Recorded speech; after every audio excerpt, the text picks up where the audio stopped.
How's it going, everybody? Welcome to episode 3 of LabCast. Here with you today, as always, is Rynot, known as Rynot916 on YouTube and Rynot926 on Twitch, and myself, Vinny in the Lab, Vinny in the Lab on everything.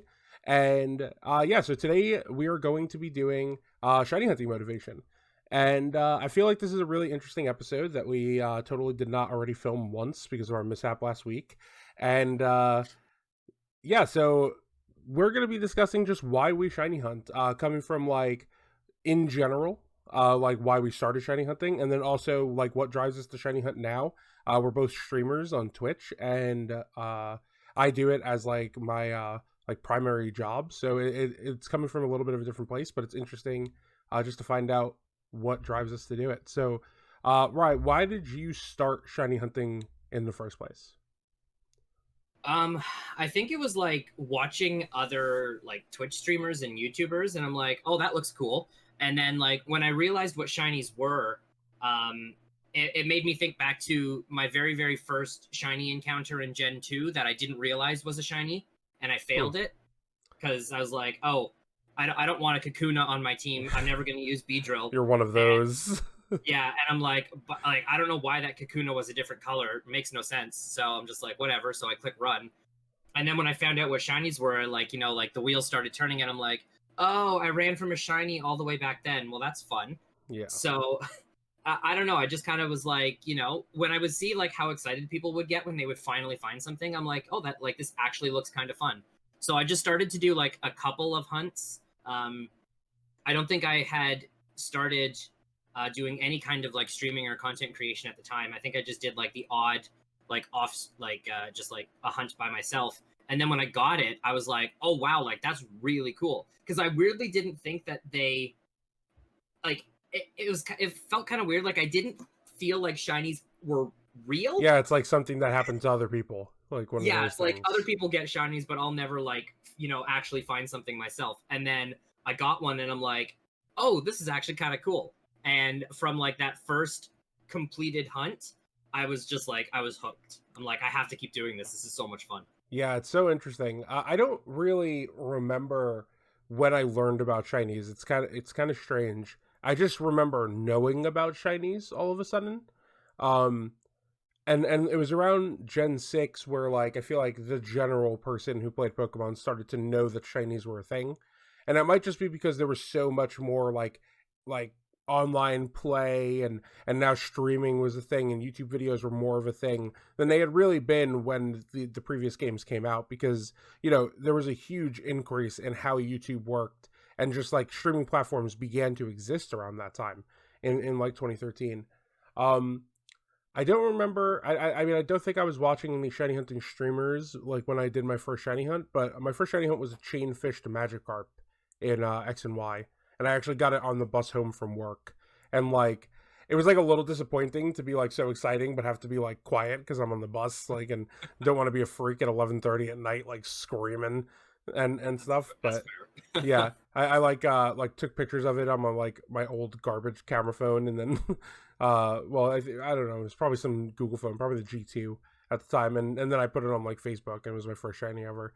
And I mean, right from there, like I don't think I got hooked on shinies actually after my first one. I think it was my second one, which was an accidental shiny, because I knew from the beginning the chainfish odds were super high.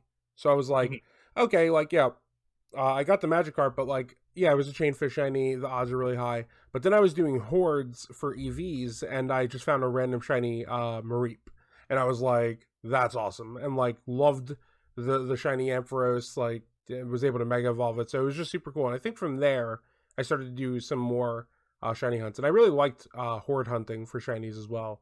It's just like a nice relaxed way to hunt. I feel like in general I'm more of like a soft reset or like chiller hunter to begin with. Like I'm not huge into like wild random hunts normally. Yeah, like I really enjoyed doing the horde hunting in Gen 6, and it was Gen 6, like you just said, like that's where I started to like clue in that like, oh, shinies are a thing, and that's when I started to gain that knowledge of it. And yeah, like horde hunting was a lot of fun. I had quite a few shinies come from that. And that's kind of like what I started off doing, because to me that kind of felt like almost the easiest thing to do, because it's like you get 5 encounters at once, and Yeah. I already had completed the Pokedex on those games, so it's just like, like I've got the charm, I'm seeing 5 encounters at once, this is great. And that's where I started to get like my first few shinies, but then I started to like look into other ways to get it, because I'm like, if I want to keep doing this, like I'm limited in what Pokemon can appear with this method. Yeah. So I started looking into other things, and I did a few chain fishes. I got like a Magikarp in 9, and like a few other chain fishes from like X and Y and things like that. And then like I tried the Friend Safari a little bit, and that was cool. And then that's when and then around that time is when Sun and Moon started to get announced, and then those games released. And then that's when it's like, oh, cool, like there's this new method in Sun and Moon, like I gotta try it. And I just absolutely hated the SOS. I couldn't stand it, and it just I don't know what it was, like it just felt super slow to me. Like I almost felt like it would be faster if I was just doing random encounters.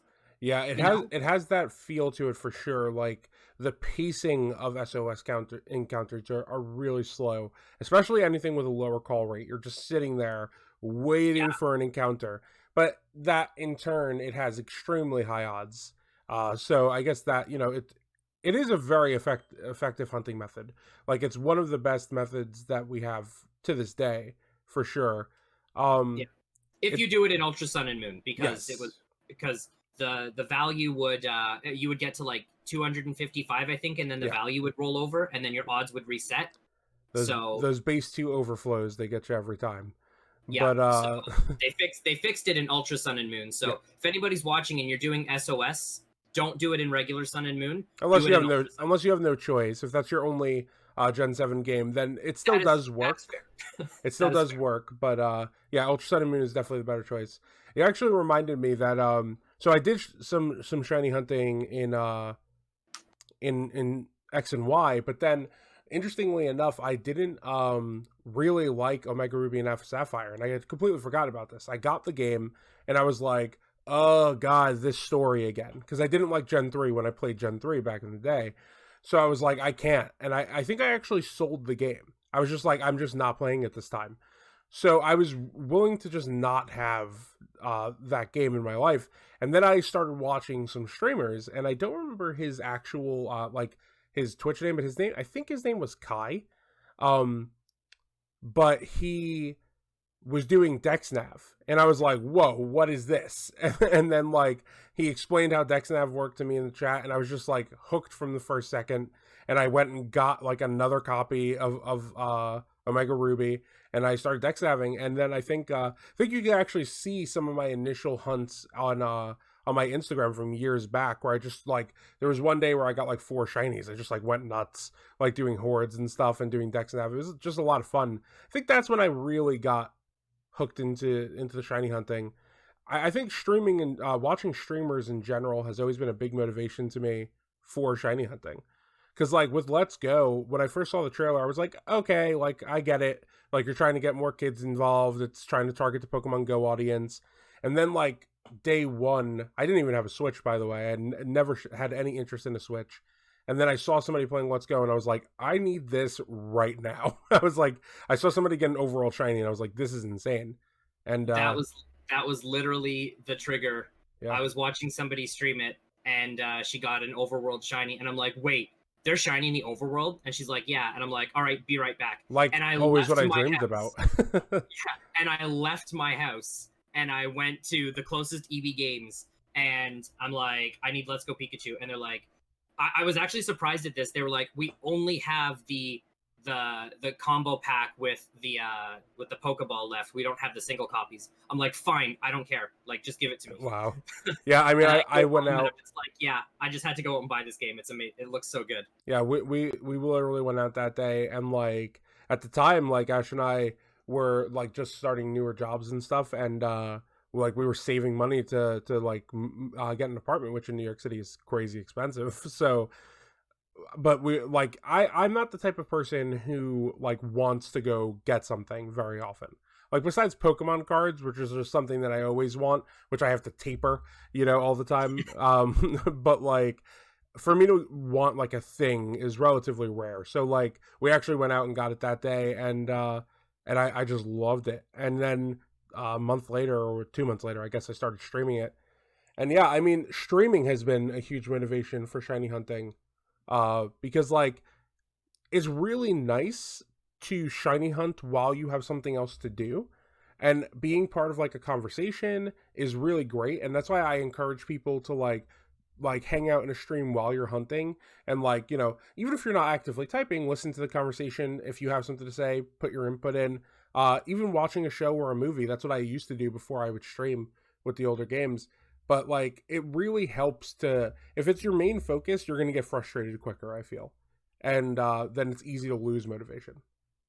Oh, 100%. And like I kind of feel the same, like from a streamer side of things, like having like the chat there and talking with other people while I'm hunting makes it a little bit easier, because what it boils down to is basically shiny hunting is basically you're either just closing the game and turning it back on over and over and over again, Yeah. which just inherently sounds boring, Yeah. or you're just running away from wild encounters, when we're now like the way that we have Pokemon games now, which started with Let's Go, we have the luxury of basically being able to do the entire game without getting like any wild encounters, which was not a true. luxury we Yeah. had until Let's Go. And so it's like we've done years of wild encounters because we had to get through caves and forests. And most people still never found a shiny. It's exactly crazy. So it's like I don't want to now voluntarily do wild encounters and that be my sole focus. So having like the people in my chat, for example, to talk to, or something else like that, it just makes it easier for me to keep the hunts going.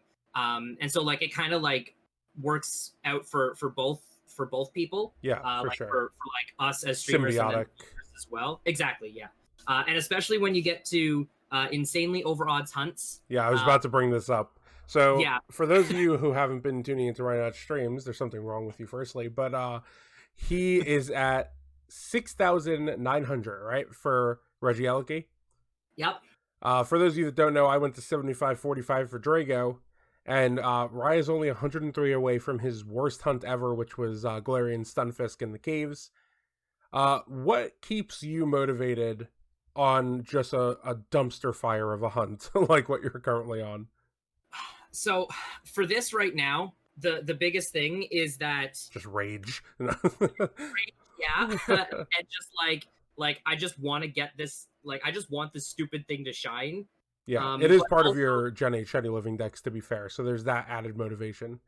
Exactly, that's what I was just about to say next, is that the Regieleki and then the Regidrago are the two final shinies I need to complete the Gen 8 Shiny Living Dex. So it's like people have been asking me, they're just like, what's your breaking point on this hunt? And there is no breaking point. I'm like, there's no breaking point. I'm like, I will be here till I get the shiny. And they're like, what if you go to 20k? Then I'm like, then I go to 20k. Yeah, I'm not. It's like, hard for people to understand that viewpoint, I think, because like, yeah, definitly. When I was doing the Drago, I got asked again and again, like, why don't you take a break? Why don't you take a break? And I was like, I don't do that. I can't do that. If I well, first off, Shiny Living Dex. So like that was the overarching goal, right? So I needed to get that shiny. But also, if I take a break from the shiny, I'm probably never going back to that shiny, especially if it was such a garbage hunt to start. Like, am I going to want to go back to the hunt that I'm at 7,500 on? I don't think so. I'd rather just go until it's done, and then you just, it's done. And that's a much nicer feeling, I think, than having like a hunt looming over your head. Because at the end of the day, it's supposed to be fun, right?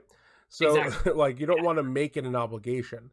So I think just getting the hunt done in one hunt, basically, and nothing in between, is probably the best way, at least for me, and seemingly for you as well. It is just interesting though when you're on these super long hunts. You have to like pull motivation from everywhere, like just to keep you going, because it does really get overwhelming, and it can affect you in a real way. It's interesting. It does. Like there have been times where like I'll be like, especially now because like of the way that I've recently updated my stream schedule. Like my streams are overall like longer right now. Much longer. yeah, like previously I would stream for like 2.5-ish hours or so in an evening, and it's like, by that point it's like if I didn't get it, it's like, okay, it's not a huge deal, I'm going to bed. But now like my streams are like 5 hours in the evening, and it's like, like if I start at 5:30 and like 8 o'clock rolls around, which would be like kind of like my normal duration, and I haven't gotten it yet, I'm just like, oh my goodness, I still Yeah. got 2 hours of not getting this stupid shiny. You know how It's I just feel. like, You know how I because it feel just now. feels like it's not gonna appear. Yeah. I mean, I stream 30 hours a week, almost never deviate from that. And Mhm. there have been 2 week spans where I didn't get a shiny at all. And I'm just like, help. Like I need help right now. Like this is torture. Uh Yeah.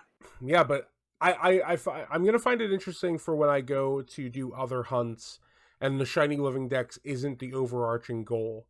And like, how am I gonna deal with that hunt then? Like, if I go to do the swords and I'm at like 4,000 for a Virizion, Yeah. how am I gonna feel? It's gonna be an interesting experience if I have another terrible hunt like that. Oh, definitely. Yeah. It's because, like you said, like the motivation behind the Drago or the Reggies and some of the other hunts that were just awful for you, like the Thievel and the Eldegoss, come to mind. Hmm. It's like it was like the living dex was the overall motivation that was like the big push for anything else. It's Yeah, like, if there's nothing else motivating me, the oh my goodness, the desire to complete the living dex is the big thing. But now that that's not going to be sitting there, it's like if you get to like 4,000 resets on a hunt, and by the way, we both do have charm, oh but yeah, so we both have charm. It's not like we're going at the Reggie's full odds. We both have charm, which yeah. is We what just don't makes think our it so much games know worse. that we do. Yeah, yeah. It's gonna be difficult to want to keep going. And I mean, I guess the nice thing now is because like and I brought this up a lot of times when I was hunting for Stunfisk, people were like, why are you hunting for Stunfisk? Its shiny is terrible. And I'm like, I know, Yeah, but I have to it's hunt this true. because I want the living dex done. Yeah, And it's like so interesting. when I went for Polytoad, I went, I think, almost like 3,500 resets Yeah, for Polytoad, and it kind of sucked at the time. But like the instant that I got the shiny Polytoad, all worth it. yeah, it was just immediately worth it, because it's like, this is a shiny that I genuinely want. Yeah. So in a way, as soon as I find it, it's not gonna matter how long it takes. Which is And so, interesting also. Sorry to cut you off, but with no, no, the Eldegoss and the Thievel and the Rookity and the Wooloo, which were like my four bad hunts uh yeah, along the way, at least four of them. Um those shinies are incredible. So I got them and I was like, yes, like awesome. But I cannot imagine if I had to go that much for a Stunfisk like you did, because it would just be all frustration. And we're talking about motivation, but like that's a demotivator on top. Like you have the motivation of that you're doing it for the stream, you're talking to people, like they're like talking, when you're streaming, a lot of people are like, oh, I can't wait till you get this, it's gonna be so exciting when you get it, stuff like that. That doesn't happen when the shiny is trash. yeah, No no, one's excited to see like a two shade difference. It's just not a factor. I'm like really worried for when I eventually reset for Garchomp that I'm gonna get a bad hunt and I'm just gonna be like, come on, man. yeah. It's At like I'm that going point, like 5,000 encounters for like a slightly altered color it's tone. not even about the color anymore. At that point, it's just about the sparkles. Like you just Yeah, want it to sparkle when it goes into the battle. yeah, It's so interesting. But I mean, overall, you find motivation in like so many different places, and it's very difficult. I feel like no one is motivated by a single thing when shiny hunting. There's the overarching thing, like they're rare. I always liked hunting for rare things in games. Like when I played MMOs, I would just like yeah. grind for rare items all day. So I would like, do the same thing. Like yeah, I was a big mount collector in World of Warcraft, oh yeah, and I would do like and the thing for that is like, if they were from raids, you had like a very low percentage chance, and you could do it once a week. yeah. So That's rough. I it's put like if you could do one encounter for a shiny per week, Yeah, no, like imagine that that. that would be so That's so brutal. that's really But crazy. I played this yeah, one MMO where you had to complete a quest to get an item, which would allow you to get a pop up to get the rarest item in the game. So the way that you got the pop up was just by walking around a map repeatedly. So like I would spend like 7, 8 hours sometimes just walking around a map in a game hoping to get a pop-up, and I didn't get it for like years. So I understand where it's coming from. I actually got mine. My cousin who I played with went for it straight for like 2 months and got nothing, and then I started playing again after a break and like accidentally got it, and he just raged like he was so upset. Which is like what happens either time either the other one of us gets a shiny. We're both just like, oh man. Yeah, my 2 accidental Rookities. Dude, that hurt after my 6074 Rukity, and then you're just like, oh, another one. And I'm like, stop doing this. This is rude. Yeah, it was awful because, well, one of them was like I bumped into it accidentally, and it's like, oh, that's a shiny Rookity. And then the other one, I was just idle, and the Rookity flew into me. It's just like, want to make Vinny cry. Yeah, it's right. just. Well, that is all of our time for today. I feel like this episode flew by. It feels like it, yeah. Moral of the story: if you need motivation to hunt, come hang out in our streams. I stream I stream Monday through Friday in the morning, 8:30 a.m. to 2:30 p.m. Eastern time. And Ryan, would you like to give an approximation of what your schedule is right now? I know it switches a little bit. Yeah, it switches a little bit because of my wife's work schedule alternates every other week. But basically, I stream most weeknights. I start at 5:30 p.m. Eastern, and I go until about 10:30. Nice. All right, yeah. So all of our links will be down in the description. I hope you guys enjoyed this episode. It might have been a little all over the place because again, motivation is like a weird thing to try to quantify. But yeah, thank you guys so much for watching, and I will catch you all next time. Bye, everybody. Bye.